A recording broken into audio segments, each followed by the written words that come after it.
Hey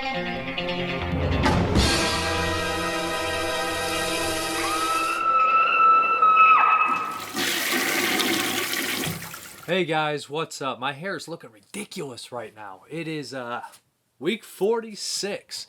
Let you guys know the basket case contest is still going on. I have a cold, that's why my voice is a little off. The link will be below. All you got to do is click it and enter your email address. You will receive like some emails about, MVD products and Aero products and stuff like that. And leave your address in the comments section, and you'll be entered to win the basket case Aero Blu-ray and enamel pin. This is the last day to do it, so get on it, March 31st. Okay. I think I addressed all the other stuff. As always, you can find 3 written reviews this week over at the Screaming Toilet page if you're watching this on YouTube. If you want to enter the Pick a Movie, leave a comment on YouTube, Screaming Toilet, send me a message. Just let me know. Wherever, I'll find it. Okay, the first movie I will be reviewing this time is from Mondo Macabro. This is Lovers Beyond Time.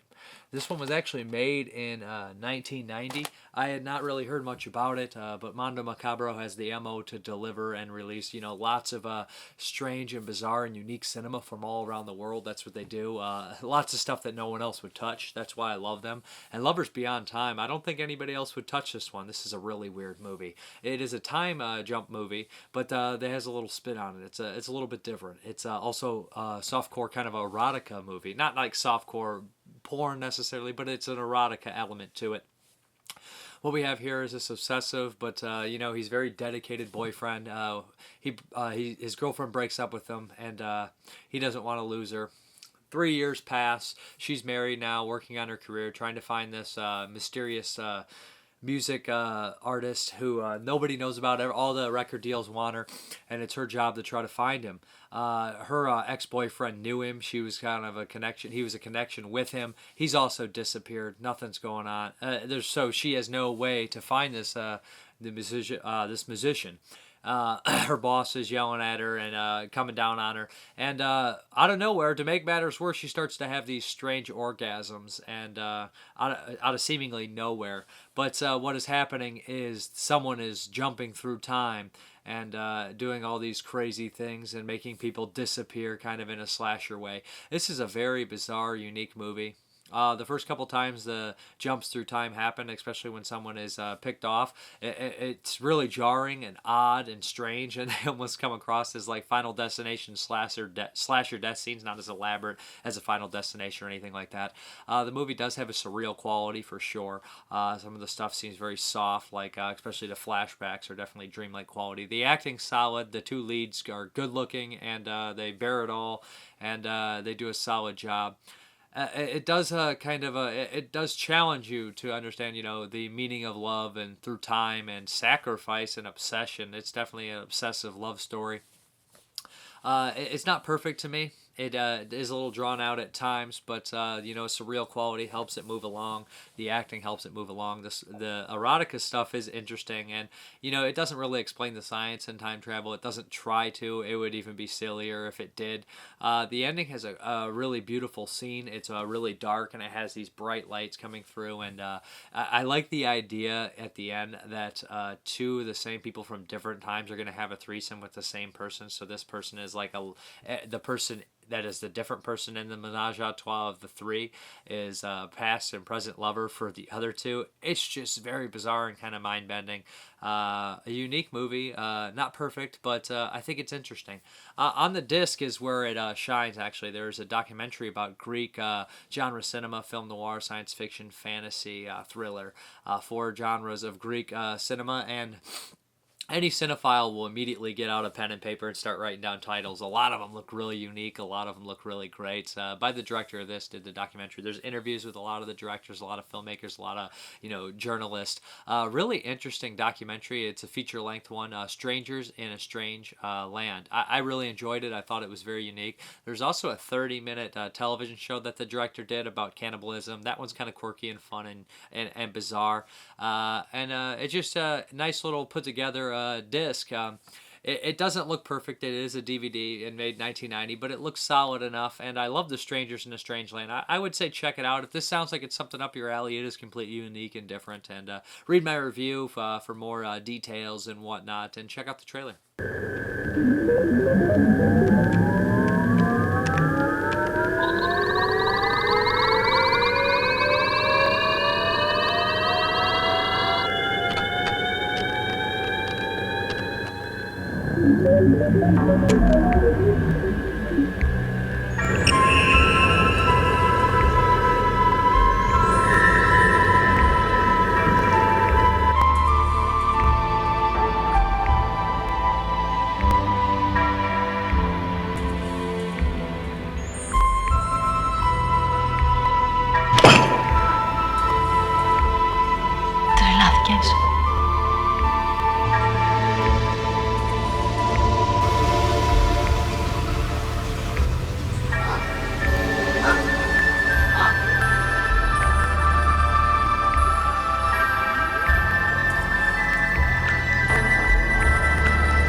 The next one here is from Severn Films. This is The Sadist of Notre Dame, starring and directed by Jess Franco.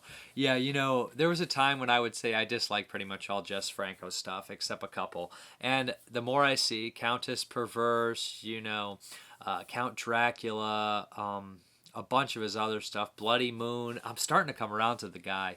Yeah, some of them are really bad. Two female spies with flowered panties. But some of them are actually pretty cool, and I would put Sadist of Notre Dame in there with it. This is kind of a semi remake of The Exorcism, which he did, or Exorcism, which is a movie he did. This is re-edited with like 25 minutes new footage. This follows a story of this kind of a...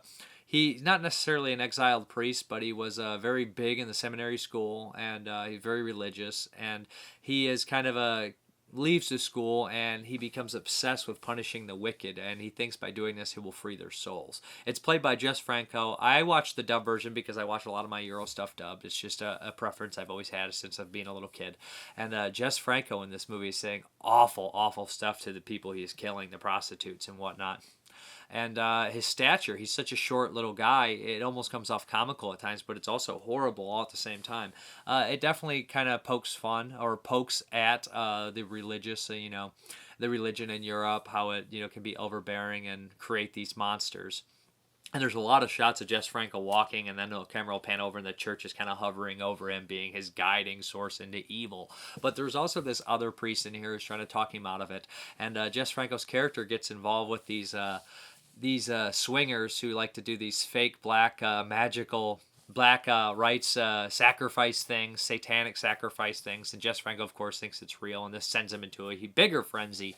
The movie does have some unintentional humor, of course, because of the dubbing and because of Jess Franco just being completely insane, but he does feel like a realistic killer, and he is very creepy. It's not as bloody as you would expect, to be honest, but there's some moments in here that were sleaze-tastic, super sleazy. There's orgies in here. It's one of Franco's sleaziest. Almost all his movies are sleazy, but I really like this one. I thought that it had a great location. I thought the cinematography was much better than a lot of the other Franco's work. Most of the shots were in focus, which is not the always the thing with Franco movies. Although sometimes it's intentionally out of focus, which I don't know if that's a good idea, but he does have these weird ideas.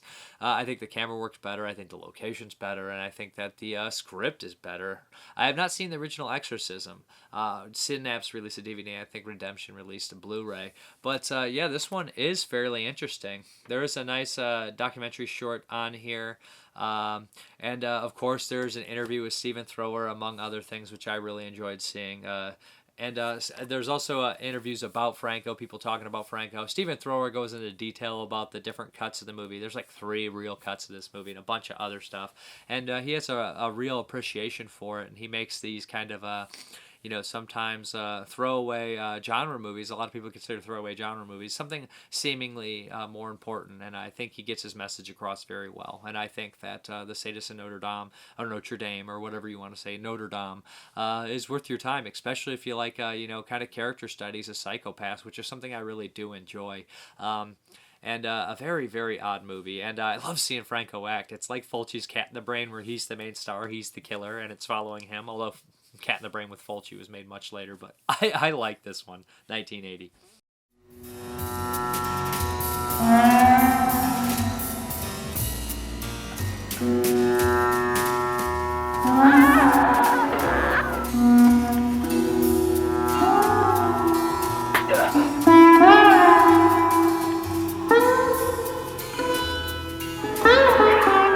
Some counts have His name? I don't know. I want his name. I want all their names. You hear?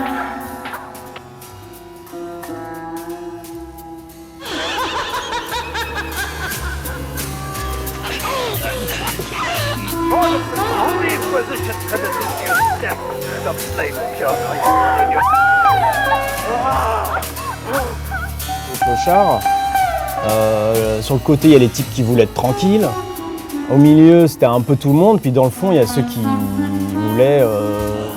Boum, j'ai regardé ça, les bras vont s'entourer. Mais d'un autre côté, c'est un film qui a un certain charme. Parce que bon, Jass n'a pas hésité, parce que c'est un film où il est vedette. It was a very important film for Jess. I mean, he played the lead role in it, and it says a lot, I think, about his sloughing off of the influences of the Catholic Church. I loved her more than I never loved anybody in the world. In the 70s, he'd been benefiting from more and more freedom in the kinds of stories he wanted to tell.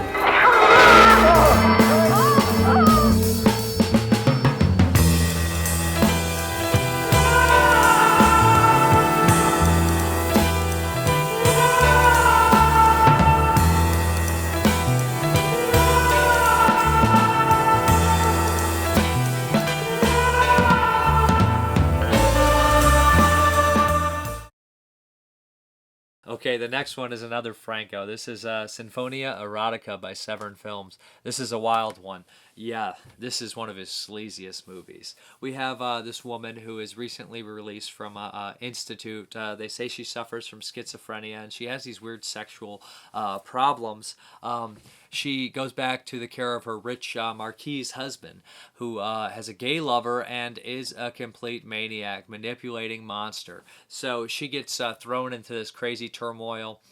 You'll recognize the homosexual lover of the Marquise as played by the homosexual character in Two Female Spies with Flowered Panties, also by Jess Franco.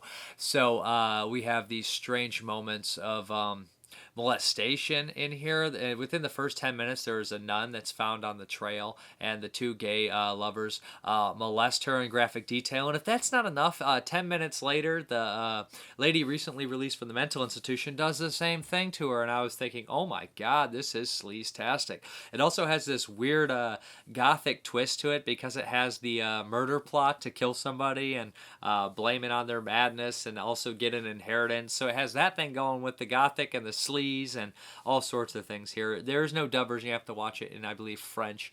But yeah, it's just a crazy ride. There's a homosexual and lesbian and straight sex scenes and orgies, and they're done in fairly graphic detail for the time. Not pornographic, but softcore. You see like oral sex on both sexes, and it kind of surprised me for the time. I was like, oh, they're going there? I guess they are going there.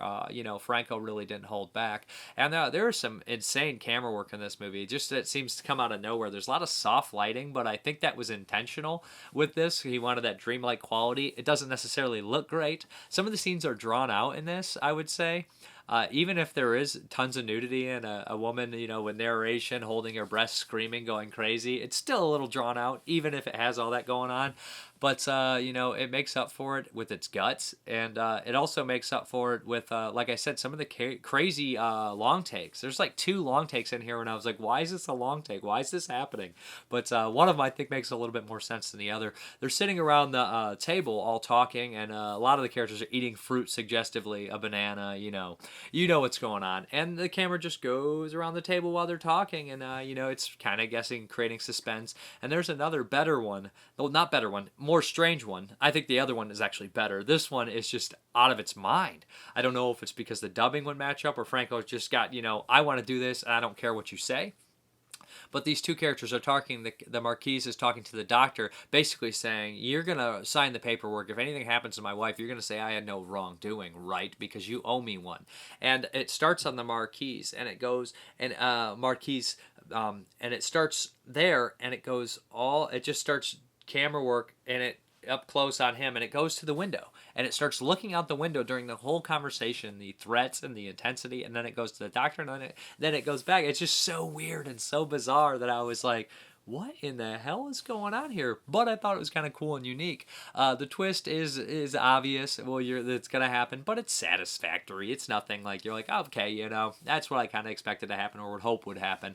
But the murder plot, you see it coming a mile away. There's lots of sleaze in here, lots of frolicking, lots of people double crossing, and the idea that the Marquise has 2 lovers and he's trying to kill his wife, and the horrible stuff he says. He's just a manipulator and a horrible person. On the disc, Stephen Thrower chimes in again, giving this movie a little bit more recognition and love than maybe it even deserves, but I love seeing that. And there's the last interview with Jess Franco's in here, part of it, where he talks about his late wife, and it's really sad, his lovers, and they all pretty much he outlived all of them. It's very sad. You kind of get to see another side of Franco, and you feel real bad for him. But it's a nice release. Both these Severin releases were done in 4K. They look damn good, better than you would ever expect, I would imagine. And they have a nice amount of features. The second one only has a couple, but it's more than a lot of releases would have. But 2 interesting Franco movies. I like the former much better because it's more my style than the latter. But they're both interesting, and if you want to read written reviews, go check over at the Screaming Toilet page. The next one is from Cleopatra and MVD. This title here, Halloween Pussy Trap, Kill Kill. Yeah, this is by Jared Cohn, who did Devil's Domain, which is a very bizarre movie. That guy, he makes some weird stuff, to be honest. Very bizarre. And this one, has Richard Greco in it, which kind of threw me for a loop. I don't know where to begin with this one. The setup on this one is crazy. It starts in Afghanistan, and it seems bigger budget than it is, and has these soldiers on Halloween getting killed by the Taliban in graphic detail, and I was like, okay, we got something here. This is a little bit different. And then it turns into basically a Saw 31 Chaos AD movie. It literally is 31. I don't know if this was written at the same time or shooting at the same time, but it is a remake of 31. It takes place on Halloween. It has crazy people throwing on this game of death, and a band gets trapped in there. I mean, it is. And it was strange in the special features. Some of the people were like, I've never seen anything this cool and this crazy. And it's just like, I don't get it. Did you guys not watch other movies? This is literally a remake of 31. I don't even like 31. That's the only Rob Zombie movie I don't like. So that's what we have here. And it's basically this all-girl band with Rhodey and a dickhead guy. The dickhead guy, in the beginning, causes some problems, and he basically makes them the target of these crazy people. Obviously, you know who one of the lead crazies is. It ties him with the beginning. And he's voiced by Dave Mustaine from, what is it, Megadeth, I believe? Yeah. and Metallica originally. But so yeah, what we have here is basically these people fighting, being stupid, being unrealistic, and getting killed by all sorts of traps. They pull this twice where there's two people that accidentally get shot on there. It's like, come on, you got a game of death here. You got all these elaborate deaths. You should have better deaths than that. I do like I do like the beginning. And it definitely looks like it has better production value than you would expect. And some of the actresses aren't horrible. And Richard Grieco seems like he's having fun in it. It's just such a blatant ripoff. It hurts. Like there's even a short person in here, a vertically challenged person, or a midget. For the less PC term, I'm not sure exactly, or a dwarf. I believe a dwarf actually in this movie, and a person in a wheelchair who's all deformed, and it's just like this is one of these kind of I know Rob Zombie got inspiration from a lot of Tobe Hooper stuff, but this is just so close to Rob Zombie stuff, and of course Chaos AD, which was kind of like 31, and also Saw. It's just such a blatant ripoff that it's really hard. It comes across very distracting. I didn't have much invested in it at that time, so I wasn't mad while watching it. It just was like, here we go again. There's a couple funny moments. There's some nudity in here, but there's some ridiculous moments where people fighting, and it's just all the same thing over and over again, and we've seen it before, and everybody's seen it before. With that, it does have more of a Halloween feel than 31, which did a very poor job at doing that. And Chaos AD also took place on Halloween. And it's just these are the same movie over and over again. And I didn't particularly like those, and I don't particularly like this. What I do find interesting about this movie is the fact that the guy in the beginning is almost a rapist or accused of being a rapist. And he ends up being the most heroic character in the movie, which kind of blew my mind that they would do something like that. But there's a bunch of behind the scenes stuff, and they seem like they're having a good time while making the movie, which is good. And they seem to put a lot into it. They seem like they kind of knew what they were doing, and it's just not something that I particularly enjoyed. It's just not a story that hasn't been done a million times, and it doesn't do it better than anybody else did it before. So it's almost like, why do it? And that's where I'm coming at on this one. This is I keep forgetting the title because it's so out of left field. Halloween Pussy Trap Kill Gale. I think originally they kept calling it Triple H in the making of like Halloween Hell something. I'm not sure. It should be dirt cheap to pick up if you're interested. If you like 31, if you like Chaos AD, if you like the Saw movies, then and you like low budget stuff, then you might want to look into it. But it's just not for me.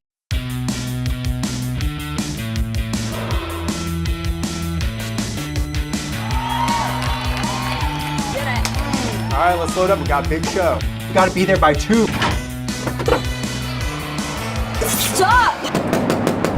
What do you want? Leave the girl alone! What the hell is going on? Happy Halloween. Oh, thank God. Blew on you, huh? Sure did. I got a van to my uncle's house. There you go. Nice. Welcome to the basement. The origin of Halloween is fear. Consider this your celebration. Misty? We are not lab rats! Oh, come on, it's Halloween. It's supposed to be fun.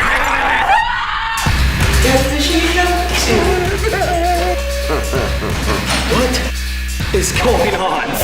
Look at I here.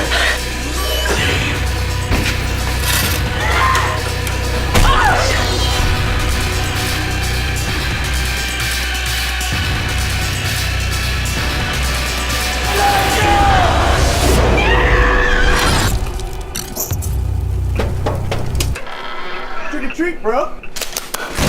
Happy Halloween! James Grimmer actually picked this one. I had reviewed this years ago, but it had been a while, so I decided to review it again for him. Orozco the Embalmer for Massacre Video. Yeah, this is a documentary or a shockumentary, if you will, about an embalmer in Colombia. I don't want to use the term shockumentary because it is shocking and it is more culture shock and just, I guess you'll say, like, job shock to see somebody do their job. But I think that this director wasn't necessarily going out to shock people. If you watch the features on here, he seems to be working through a lot of stuff by making these kind of things. He's a Japanese director, and he basically went all the way to Colombia to meet this embalmer and met him, and he wanted to make a documentary about him. And this follows this embalmer, Orozco, this middle-aged man, maybe older than that, for a couple years while he shows him how he embalms, and you get interested about him. He's a very different guy. He's full of solitude. He doesn't talk much, and it just goes to show you how jaded someone can become in such a violent place and living such a violent life. You learn a little bit about Orozco's past, that he was a police inspector, and you think, wow, this guy got out of the police. He probably realized, the money's in embalming because there's so many dead people popping up here in Colombia. This is one of the worst parts of Colombia. It's riddled with drugs, and the whole place it is a third world country. It looks horrible, looks awful. The kind of place where you'd see dogs just running everywhere, injured dogs, people just dead in the streets every day. And it doesn't shy away from any of it. Within the first 10 minutes of the movie, they show somebody, this heavy lady, be completely disemboweled for the embalming process, and I had to turn away. The way that the sound the skin made when it cut open, it took a while to get used to. It had been a long time since I'd seen it, but immediately I had to turn away. The sounds that it made were just, oh my God, repulsive. It had been so long, man. I know a lot of people like to put me through these extreme movies. I used to review a lot of extreme movies, and I don't get off on this stuff, but this one, I'm also not one to shy away from reality either. And seeing this kind of stuff is educational at the same time as you do become a little jaded to it, but it's also part of the real world, and it's sad, and you learn a little bit about the world too as well. But Orozco is the interesting part about the movie. The way when he works, you see him working, and over time he's just like, this son of a bitch, this old man, this I'm not going to do that. And you see him sometimes cut corners and do things certain ways, and the way he talks about some of the people who have passed, and the way he just does his work is like anybody who's been working a job a long time will be like, this son of a bitch thing down here. You just become like that. You become so, it doesn't really affect you when you see those kind of things. But some of the stuff he has to do is just horrible. There's a couple bodies that have been laying around embalmed incorrectly, and he has to redo them. One guy who has his head completely smashed, and at times you can smell the filth and smell the decay in this movie. And you could tell Orozco isn't the healthiest guy. They show a picture of him from years previous, and he just looks absolutely awful compared to how he once looked.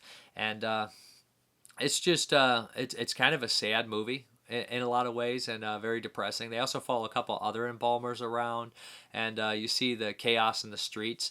Like I said, there's an interview with the director, and he made 2 other shockumentary movies, The Wasteland and Junk Films. So I'm interested in checking those out. Massacre did those as well. I can watch those. Maybe somebody will pick them for me to check out.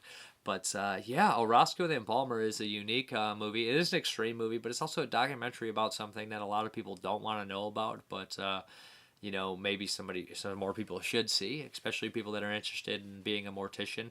And I like that there is some sort of competition in this area. Like, there isn't enough dead bodies in Colombia for them to fight over. But just a strange, unique movie. And in the interview, you realize that Orozco he talks about the violence in the political times, and he's just like, I don't want to talk about it. It's just so horrible to remember. And the director kind of says something along the lines of, Orozco, man, he was the guy who killed the political prisoners. So he has like this past of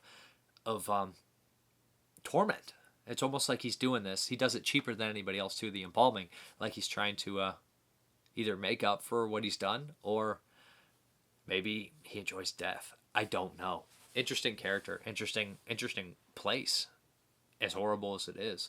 But, like I said, Orozco is unhealthy, and, doing his job and lifting those heavy bodies, takes its toll on someone. That's all I'll say. But, a unique movie, interesting movie. I don't know if I could show the whole trailer because obvious things here. But repulsive and intriguing all at the same time.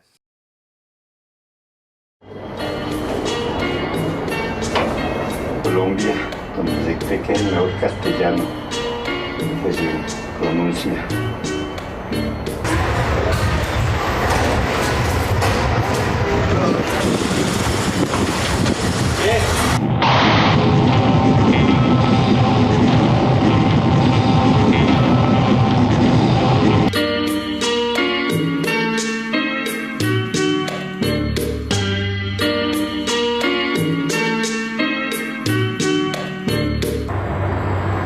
Esta es una de las personas que nunca se han maquillado, entonces ¿por qué le va uno a dañar la cara empayasándola ahí? Ya ve, al único, dirías, al único que he dejado tomar imágenes aquí en este trabajo.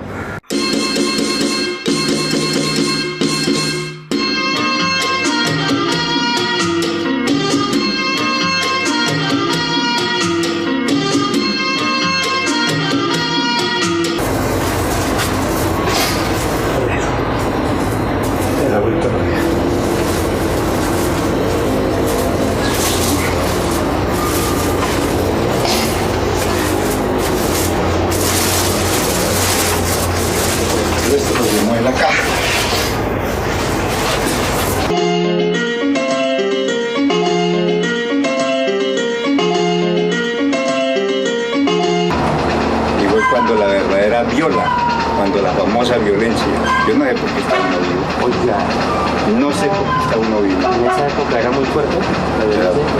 Y ahora no le hablo por dónde nos va a pasar la vida que se vivió, diga usted, en la década del 50 al 60. Eso fue la famosa violencia política. Yo de eso sí nunca abriré la boca.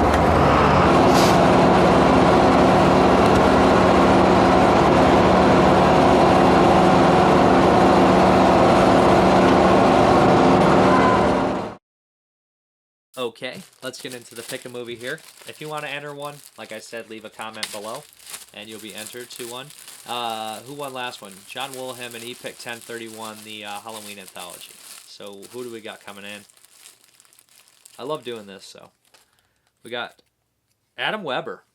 It's a lot of the same people, but I actually had 10 people, 10 entries this week, so if you guys want to do it again, enter again. Adam Weber, I think you'll probably be picking something I know. But let's hop into the Q&A. Christopher Dallaire, question, favorite German splatter film. I think I mentioned this before, but it's got to be Burning Moon. Love that one. Love Olaf Inbach, stuff like that, his early stuff. Primordius, Black Past, that kind of thing. Nick, why does America have such a problem with male nudity but not with violence? America just seems to have a problem with nudity and sex in general, but not violence. I guess we're just more violent than your average person, and sex isn't something as openly discussed in America as violence. You're inactive on a social media channels. What do you do when you get trolled, heckled? I don't get trolled, heckled all that much, but I used to get it more. Either I ignore it. I sometimes will argue with them just for the hell of it, or sometimes I'll screw with them back, troll them, heckle them back. Oh well, it doesn't really bother me. With all the stuff you got going on in life and all the things, horrible things and crazy things going on, it's like, who really cares what that person has to say? Where do you think of most of Del Toro's films fit in? The horror genre or the dark fairy tales? Both. I think both of them do. Sometimes they cross over that line. Like Mimic has some real horrific moments, and Del Toro always crosses that line and puts horror elements in his movies or has a horrible scene. So it's really difficult to just say dark fairy tales. They are dark fairy tales, but they're also horror films. They're both. I mean, Grim Prairie Tales or the fairy tales were some of the first horror things around. Hansel and Gretel and stuff. Those were horror stories to scare people. Dark fairy tales and horror movies are sometimes, or a lot of times, one and the same. Timothy Hayes, how do you feel about classic films being remade? I hear Suspiria is being remade. How do you feel about that?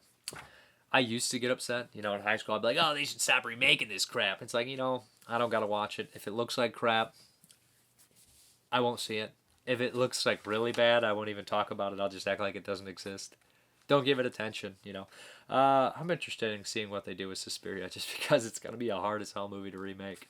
And I heard good things. Ben Miller.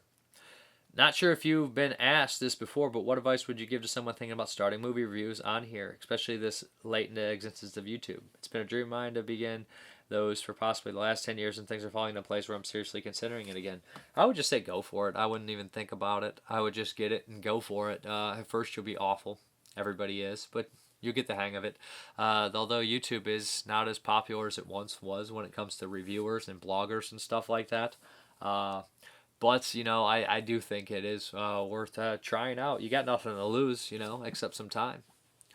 My advice would be, you know, I don't even know. I would start with new titles, newer releases from genre labels and stuff like that. John Wilhelm, like me, you watch a lot of horror movies. Has there ever been a movie that scared you so much as a kid that it took years for you to rewatch? I don't think so. Those are the ones I kind of wanted to seek out right away. Pet Sematary always scared me as a kid. Colobus, Jacob's Ladder, stuff like that. But I never did not want to see him again. I always wanted to revisit him, so there's that. Let's hop into the update. Okay, let's hop into the update. Let's start with the arrows. Been trying to finish up my arrow collection. I'm missing a couple. This is Dead or Alive Trilogy by Takeshi Miike. I've not seen these, but yeah, Arrow is one of my favorite companies, and they do such good work that I wanted to pick up the rest of them. Pretty cool. Let me know what you guys think of these.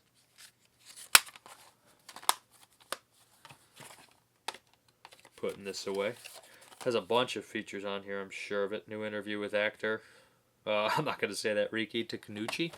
Then we have Driller Killer, which I actually have the Steelbook, but I wanted the regular edition. I know I'm getting crazy in my old age. Yeah, I remember this feature. This one looked great. This is a very crazy, bizarre movie. Really unique. Made it on the Video Nasties list. Abel Ferrara went on to do some really great movies like Miss 45 and King of New York and Bad Lieutenant with Harvey Keitel. Just, you know, probably one of the most underrated directors, if you ask me. Picked up the Cat O' Nine Tails by Dario Argento. The second of his Animal Trilogy. Yeah, I'm excited to watch this one. I've actually never seen it. Nice hard box. What are the features on there? Looks nice. Yeah. I really liked Bird with the Crystal Plumage, so. We have The Zero Boys by Nikos Makarakis, the Greek director who did Island of Death. This one's pretty fun, kind of like an action slasher deal. Joe Estevez plays a psycho in it. But yeah, Nikos Makarakis is a very strange, kind of unique director in his own right as well. He also did Hired to Kill. Then we have Happiness of the Katakuris by Miike as well. This one I've never seen. Always looked very interesting to me. It's a musical, believe it or not. And Arrow, Region 1.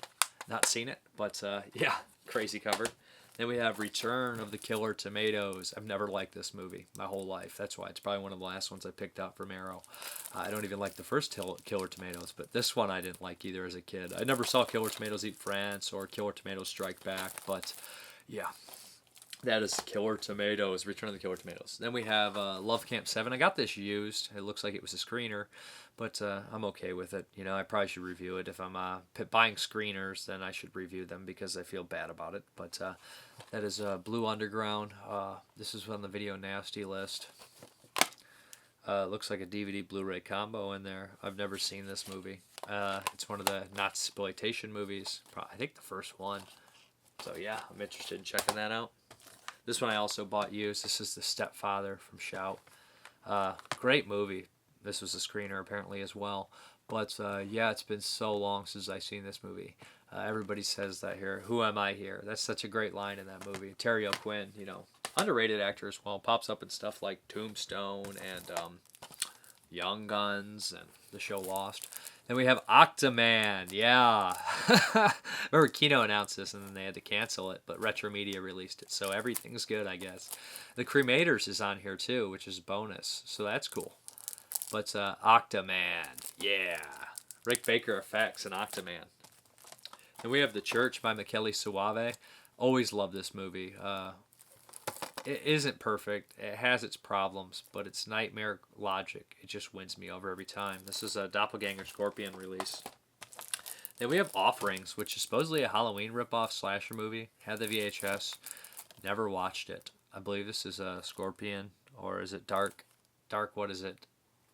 It's the new Dark Force or something like that. It's the new company that's working with Code Red and Scorpion. So I'm interested in checking out Offerings. This one I got used as well. This is Lisa. This is by Gary Sherman, who did, I believe it's Gary Sherman. Let's see. Yeah, Gary Sherman, who did Poltergeist 3, Deathline, and what is the other one? Vice Squad. And he did another one, Dead and Buried. I've never seen Lisa. Got it used. Looks interesting. Then we have an import here of the Shootist. This is a Spanish import. There's a German one as well, but the Spanish is cheaper, and this will hold me over till a U.S. release. You know, this is one I saw on TV. This is one of John Wayne's last movies. He was actively dying of cancer when he made this, and he was dying of cancer in the movie. You know, he looks pretty sad, beat up in the movie, but I'm really due for a revisit. We have 2 DVDs. What is this one? Walking Something. I can't remember the American title, but it has Robert Forster in it. It was released by Anchor Bay in the States, but it's out of print. And Joe Spinell, I want to say. Robert Forster and Joe Spinell. Walking the Edge, I believe, is what it's called. But I'm willing to check this Spanish import out on DVD. Hear good things. It's supposed to be a vigilante movie. Then we have a DVD I picked up cheap, Bitch. From Dark Sky Films. I don't know. This looked bizarre. Looked weird. Looked fun. Looked like a mind screw. But thanks for watching the update. And now back to the video. Okay, hope you guys liked the update. I appreciate you guys watching. And as always, you guys have a good one.